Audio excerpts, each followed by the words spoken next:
रे साला काला चिल्लाता रे ए भाइयों सब चीजवा तो बांट देले लेकिन एगो चीजवा छोड़ देले भाइयों। रे साला कौन चीज बांट देनी कौन चीज छोड़ देनी रे? सब तो चीज तोला के दइए देनी। ए भाइयों एगो चीज नहीं के देले।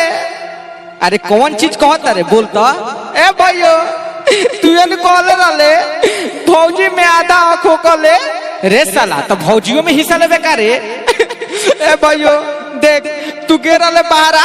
हाँ हाँ गे रही बोल। तो बताओ भौजी के इतना सेवा सत्कार कोई? हाँ हाँ कोई। तो बताओ ना तेरे हिस्सा चाहिए कि ना? रे साला ई का बोलता रे? तोरा इज्जत तो को बाकी ना रे? देखता गांव समाज के लोग कितना खराब बा, सब सुना तो तोर बात। ए भैयो हमरा हिस्सा चाहिए तो चाहिए ना तो अभी तोरा के अंदर करवा दे।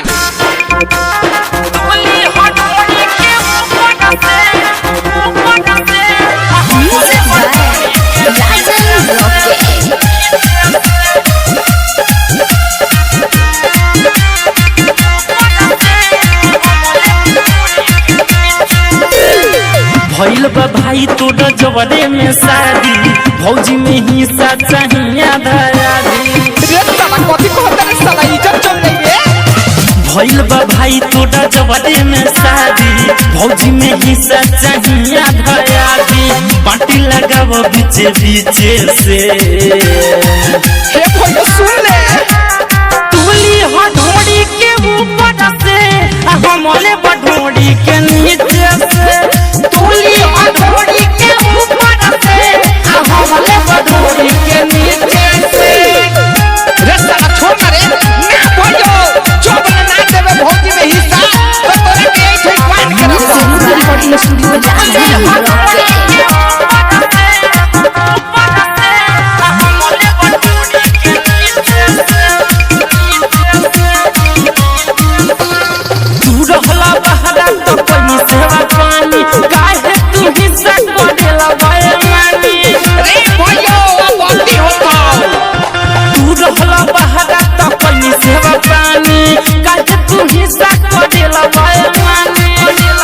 हमले बया के तू पीछे से सुन नमन पे करे तुली हथौड़ी के ऊपर से हमले बढोड़ी के नीचे से तुली हथौड़ी के ऊपर से हमले बढोड़ी के नीचे से। रे भौजी तू काहे भागत तारी रे? कैसे तेरा तारी तेरो मत तोरा के हम खियले बानी तू हमरा लगे रह। बाप रे भाई साला हमर नाम डुबा दे रे दादा। ए मेरा नाम डुबाता ओ मेरा का भेल रहे? हमरे नाम हड्डी डाके सिगिरी होई अब किसका किसी पटवात घीरी। रे भइयो मान जो ना त चेक में करवा देबो। हमरे नाम हड्डी अमित गिरी होई अब किसका किसी पटवात घीरी। भागो ना नीति हाथ खींचे से रे भगत सकिना रे तुली हथौड़ी के ऊपर से हमले